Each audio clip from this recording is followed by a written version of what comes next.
Hello' everyone, কি খবৰ আপোনালোকৰ? এইফালে ভণ্টি আৰু মই দুইজনী ওলাইছোঁ নামঘৰলৈ আৰু সকলোকে গুড ইভিনিং।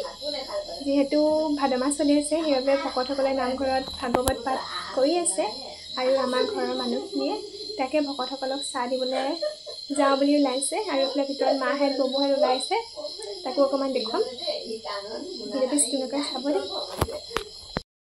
আৰু এয়া নামঘৰলৈ মিঠাই নিবলৈ মায়ে ভৰাই ল'লে এটা এটা কৰি, আৰু এফালে বৰ্তা আহি গ'ল আমাৰ নিবলৈ বুলি, আৰু আমি সকলো লৰালৰিকৈ গাড়ীত উঠি লৈছোঁ যিহেতু ভকত নামঘৰত পাঠ পঢ়িয়ে আছে।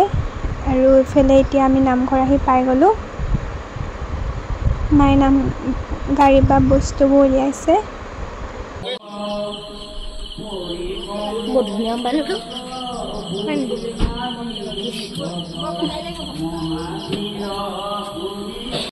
আৰু এইফালে সকলোৱে চাকি জ্বলাবলৈ বুলি বহি ল'লোঁ ঘৰৰ মানুহখিনিয়ে।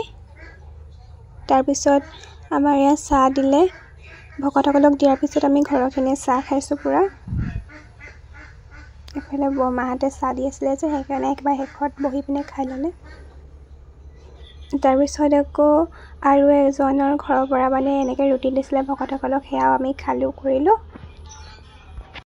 আৰু এতিয়া ঘৰলৈ যাবলৈ বুলি ওলালোঁ, আৰু বহুত ৰাতিও হ'ল যিহেতু একদম মানে ইমান টোপনি ধৰিছে নহয়, মোৰ কেনেকৈ ঘৰ পাওঁগৈ লাগিছে। আৰু আপোনালোকে মোৰ ভিডিঅ'টো চাই কেনেকুৱা পালে কমেণ্ট কৰি জনাবলৈ নাপাহৰিব দেই। ভাল পালে like, comment, share and subscribe কৰি দিব। আজিলৈ বাই বাই।